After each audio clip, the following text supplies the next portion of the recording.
Hey, everybody, you got the RV Wingman here, and today we're going to do something a bit different. Before we get rolling, though, I want to know where you are watching today's video from. I love seeing all these different locations, so let me know where you're watching from. All right, so rather than me pontificate here, as I usually do, I thought it would be kind of a cool idea to introduce you to one of my close friends in the RV industry and do it on a personal note rather than any kind of, something that sounds like a sales pitch. Up now is a recent conversation. Actually, it is part of the live stream that I did with a colleague as part of my podcast and part of the RV Show USA radio show. I think you're going to like this guy and see why I like him as well. All right, up now is one of my favorite folks in the RV industry. I met him back in 2017, I think. We became friends. We work together now. I do some consulting work with him, with he and his team there at RV Station. He is the owner of RV Station. They've got 9 stores here in Texas. He is one of the smartest, nicest family guys that I know of in this industry. Let's go ahead and bring up my friend Canon Combs. How you doing, Canon? I'm good. So did I say it right? You got Family Guy right. I don't know about the smartness and all the other stuff, but Family Man. So it's been a while since we visited, doing an interview like this. For people that don't know your background, have you got any kind of a story that you can, you didn't just start yesterday. You've been in this RV business for a long time. Give kind of the backstory, how you got involved in it. Like 3 generations. And, my dad's dad started in a car store, and he ended up going with, it's funny because my grandpa was selling cars, and this dude came in and said he knew how to be a GM. Well, the owner had to leave. It was Phillips Pontiac in Norco, Corona, California. And my grandpa was kind of the sales manager, and this guy's name was Dick. And Dick said, "Oh yeah, I can run the store." Well, Mr. Phillips went out of town, and Dick didn't have a clue. He had no clue what to do. So my grandpa had to show him and kind of hold his hand through the weekend.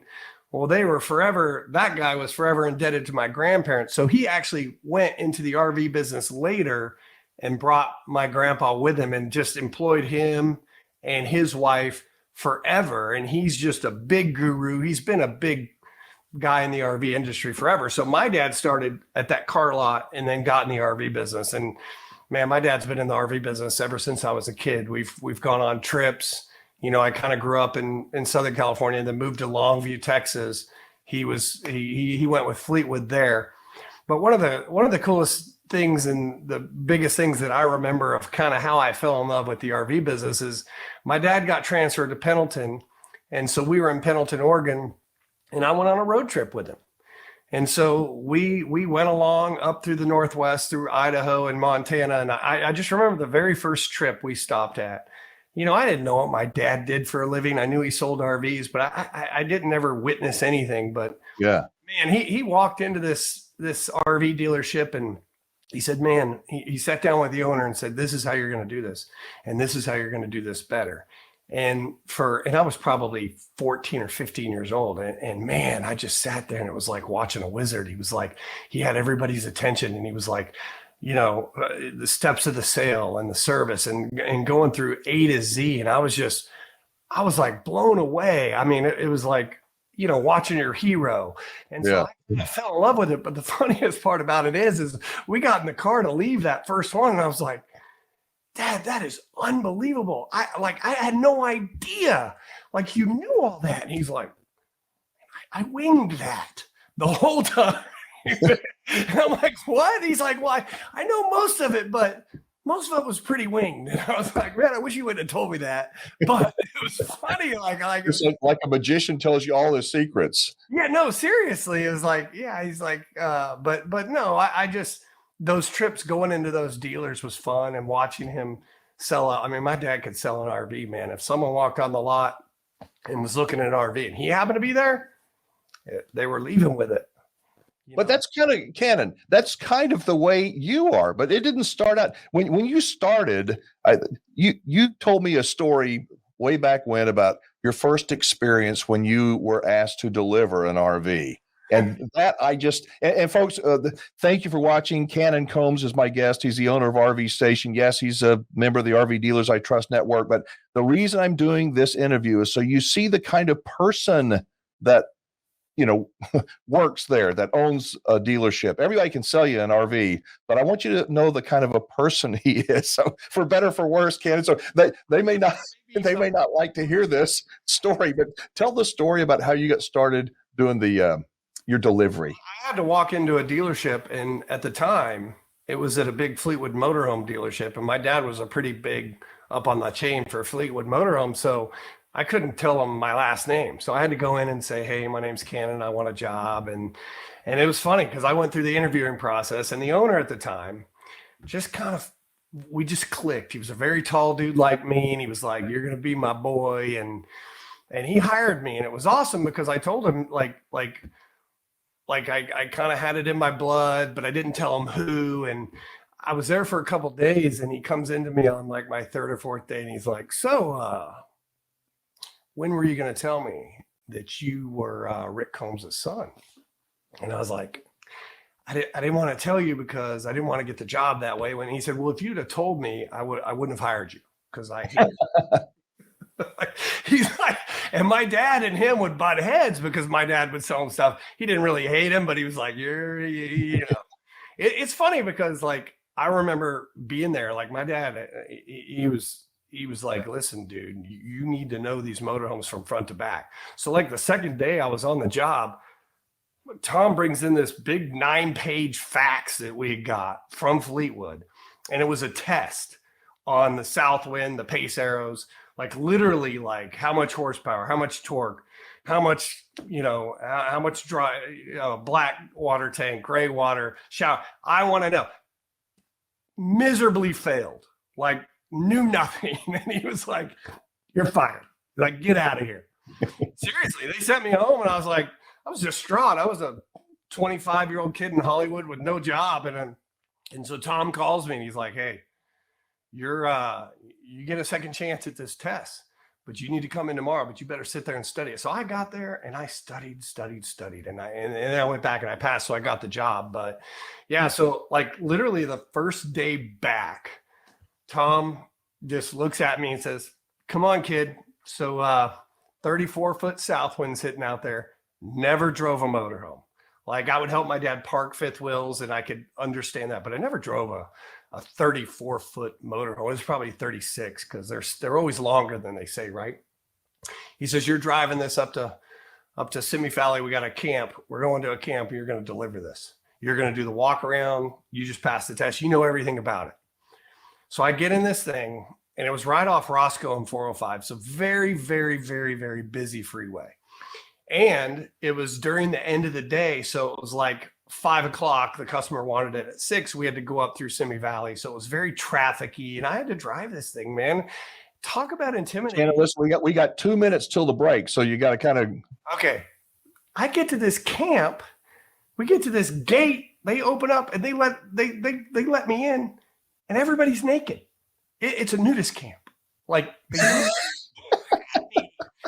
drive this thing, and I'm like, this is like, I can't. And he's like, oh no, you are. Get out. Hey, so hang on.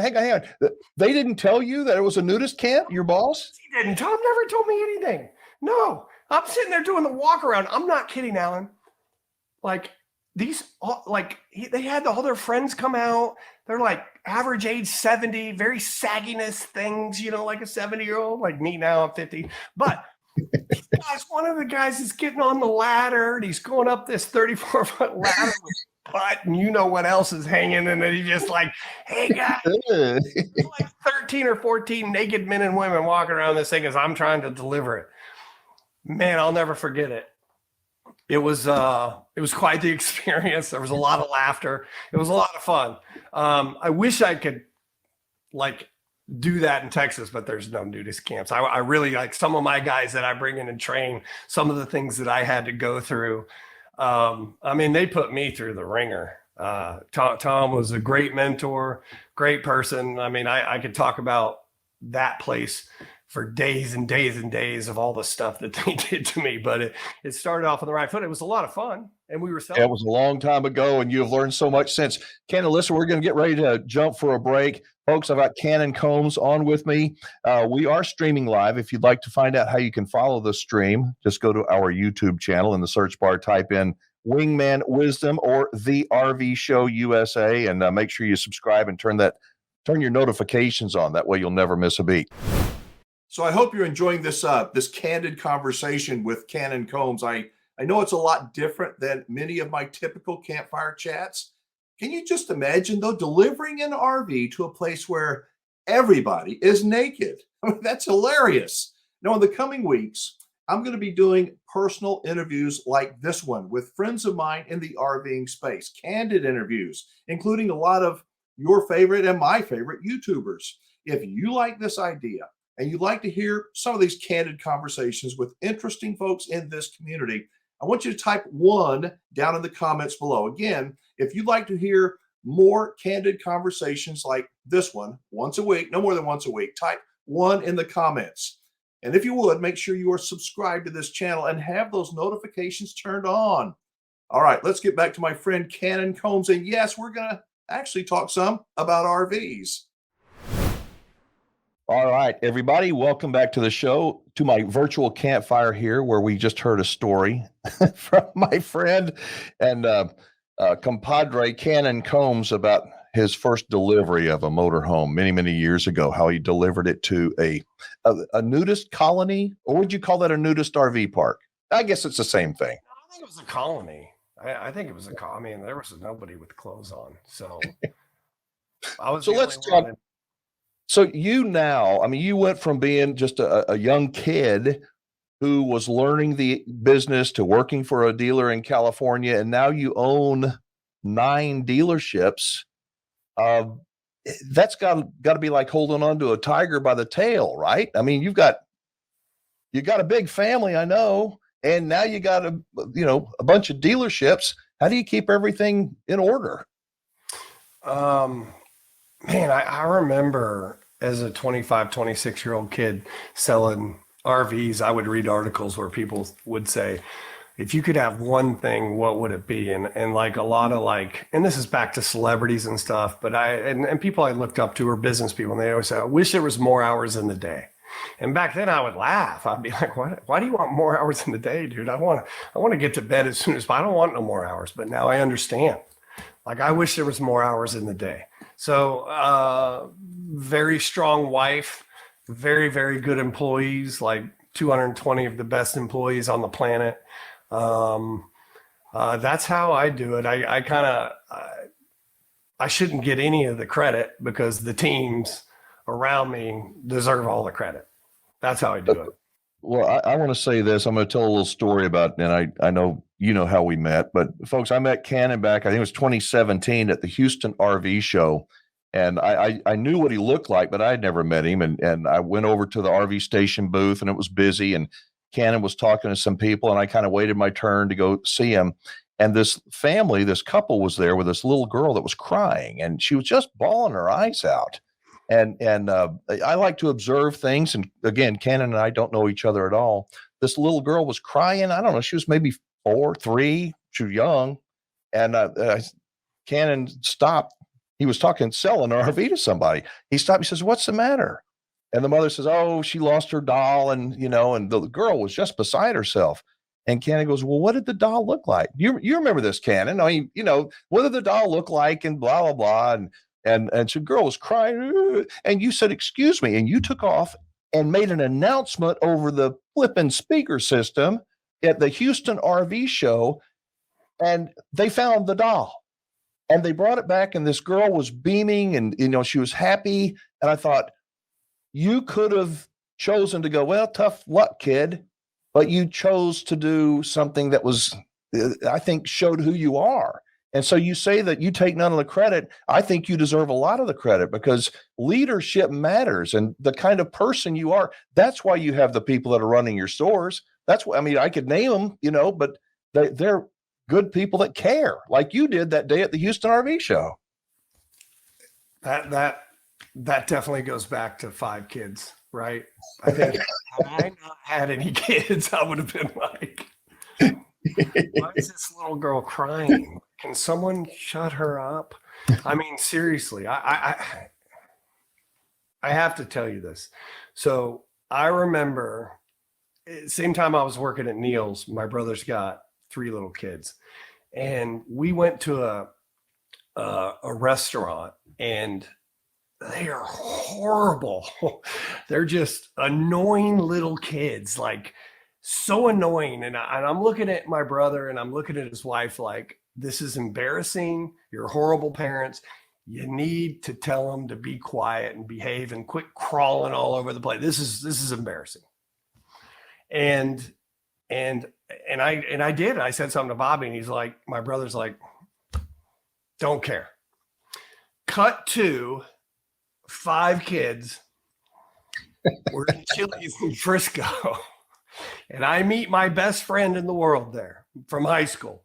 Kid's name is Todd Dopper. And I'm holding my youngest, and the other ones are just running all over the restaurant like little hellions. I guess I mean, just awful.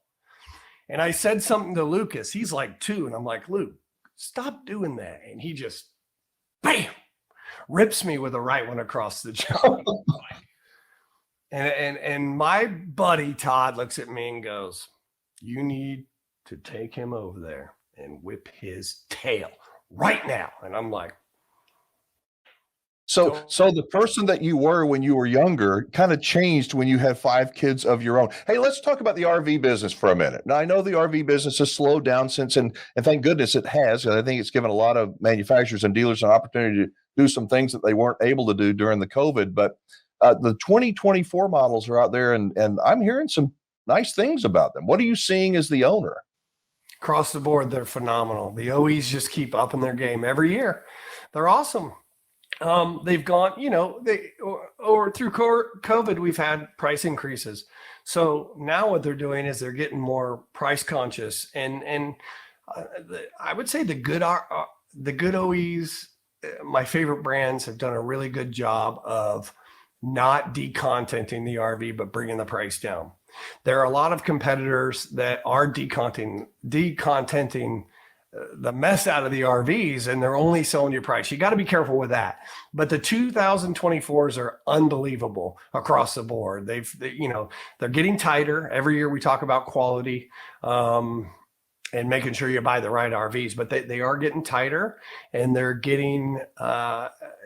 just getting better content from, they look better. The colors are better. They just keep getting better. Like we talk about every year, right? Are the buyers have certainly changed. I know the traffic at stores is down, and some people are like, yeah, I'm so happy about that. But I'm not happy about it, but it is what it is. It's not because of the buyers don't want to buy. It's that the industry, it's the economy. Everything is slow. It's ebb and flow, and we are in this cycle. And I think that it's given, as I mentioned earlier, it's given manufacturers an opportunity, the good ones at least, to step back and go, okay, we need to improve over here. We need to improve over here. Dealers need to have more educated people, the people that, work these things and do the PDIs and put them together. What kind of buyers are you seeing? Are they older now? People that they're cash buyers, right? Yeah, there's a lot of cash buyers just because obviously interest rate hike is not helping. And I think that's the biggest hurdle as we have as an industry is interest rates. I mean, when you got a perfect 850 credit that pays all of his bills with no debt to income at all, problems at all, and he comes in, he's got to pay 8.5%. That's on the low side. It's an issue. It's problematic, and so we do have a ton of people paying cash. I feel like the younger buyers have slowed over the last 6 months. We're used to have younger people coming in with younger kids buying a lot of bunks. Those have slowed because those interest rates are hurting them because they don't have the cash. They haven't saved up. They haven't had the time to save up to pay cash. So yeah, but again, it's cyclical. And it will come back. They're already, they didn't raise interest rates recently, and I think they're talking about them coming down. So I think there's a lot of good things to come. But people still want to RV. I mean, there's that desire to get out there and experience what RVing is all about. 100%. I mean, there's still, obviously I'm biased, but it's still by far the best way to travel. It's the most fun. Uh, it's the most connecting for a family to put yourself in a 30-foot trailer or 25 or a motorhome or whatever and hit the road. It's just, and everything goes perfectly in those, in that cramped space. Cannon, listen, we've got less than a minute to go. We need to wrap it up, but you and I can talk for hours and hours. We need to do this again soon. Thank you for joining me today and sharing that story about your delivery to the Nudist camp. That was awesome. That's funny. All right, we'll talk to you again. Thanks much. All right, folks, that was Canon Combs, my friend from RV Station. And as I said, there's so much that we can talk about. The RV industry, there are a lot of rumors out there. Business is slow at RV dealers, but the good RV dealers, the ones I actually refer you to, they are taking even more time to provide the best service, the best products, the best prices, the best overall experience possible. That's what Canon Combs does. So you see why I like this guy? I'm telling you, Canon Combs is the real deal. All right, here comes the pitch, if you will. If or when you are looking for a terrific RV dealer to do business with, a dealer that carries products, great products from Thor, Forest River, and Winnebago, somebody who I feel certain, I trust, will treat you right, who will give you wonderful service and treat you with respect and fairly the entire time you own your RV, I hope you'll consider seeing Canon and visit one of his 9 locations in Texas. He is a rock solid RV dealer, I promise you. And he's an actual RVer too. A link to RV Station is in the description down below. And you can see where all his locations are on our dealer locator map at rvdealersitrust.com. There's a link to that too in the description down below. All right, thanks for watching. Give this video a thumbs up if you would, and make sure and say howdy in the comments. I'll see you again very soon with more Wingman wisdom. So have you checked out my latest RV report on buying and selling RVs? This report will help prevent you from being ripped off when buying or selling an RV. And it's available right now, absolutely free, no strings attached. Check out my most current report at freervreport.com.